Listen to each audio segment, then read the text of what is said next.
welcome back to my YouTube channel. This is my second video, very happy about that. But for today, we're gonna veer away from like the beauty and everything, whatever. We're doing an oil change on my car. I'm about 5,000 miles over the threshold, whatever. So today's a great day for that.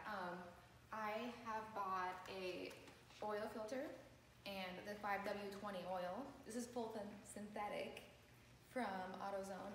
They'll help you figure it out if you go there. If you don't know what kind of oil your car needs. I got full synthetic because it lasts a bit longer than regular oil. Also, I'm vegan. Kidding. But yeah, we're gonna go into that. I wouldn't ask me any questions after this. I'm not completely sure what I'm doing, but we'll get into it. All right, so first things first, you wanna warm up the engine and the oil. So probably run it for like 5 minutes or so.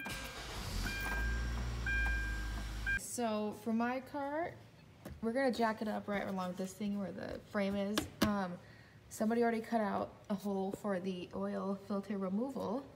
And when you're jacking it up, make sure you actually find the frame and not just some random spot in the car because you will break something.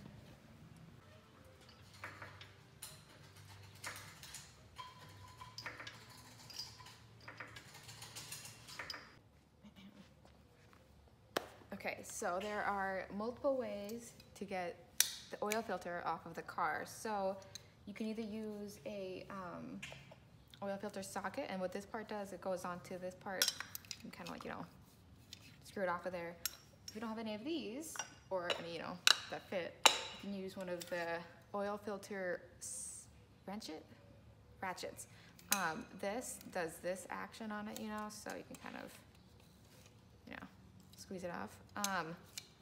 But this is an old filter. The one we're using today doesn't fit anything from here, so we're gonna have to like kind of wiggle it off a little bit.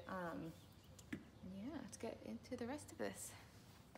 Then another part, when you do jack it up all the way up, you wanna put a little jack stand underneath the frame as well, so when it falls on top of me, it won't crush me and kill me. And then we're looking for this thing right here. This is an oil filter, and we're trying to get the thing out of there without making a mess.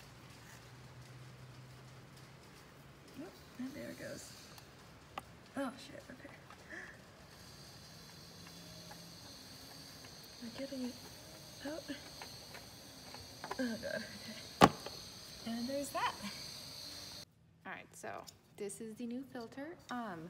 We're going to pre-fill it with oil because, as you know, a car engine needs oil. And when you're starting the car after an oil change, it's kind of running a dry start. So we want to get the crank bearings, whatever, filled with oil before. If I can get the thing open. All right, so this is this. And hold on. Using gloves this time. We're going to kind of do that, and voila. Okay, nice.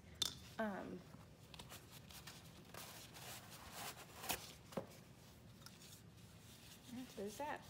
All right, and then an important side note, when you're screwing it on, you don't want it like super tight, like, you know, like you just kind of want to like, I guess, hand tighten it. You don't want it to be like glued on there, you know? So next time you can take it off pretty easily, and that's this part. So on to the next step.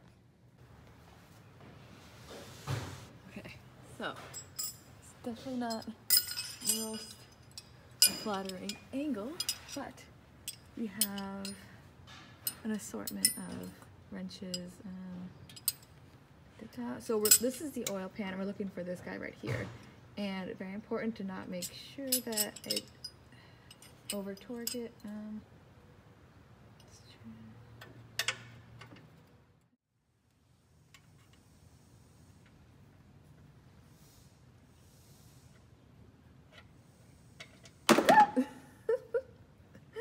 And there's the oil. Oh shit, okay. Alright, so this is the drained oil. Using a glove this time, we're going to try to find, oh, there it is. This is the drained cap, whatever, so this is important to put back in.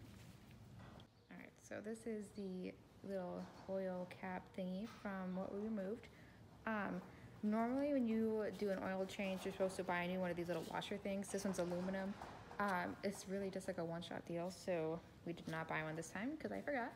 So we're using a silicone sealer to kind of fill in the gaps a little bit, you know, so. All right, and then when you're done putting the silicone seal on that part, you want to make sure the thread of the actual screw part is fairly clean because we don't need the seal there. We need it on this thing. So back to the oil filter. All right, and then for the actual adding oil part, this is where the oil is.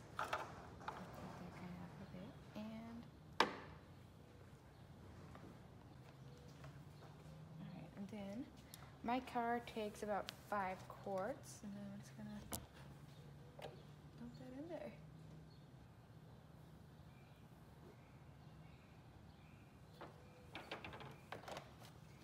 All right, so once you plug that back in, run the car for about 30 seconds, and then using the dipstick, we're gonna check the oil level. So, wipe it off first.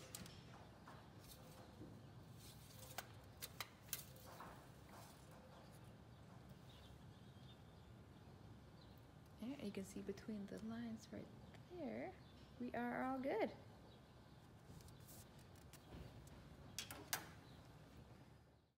All right, and that concludes today's video. Thank you for watching. I hope this was helpful.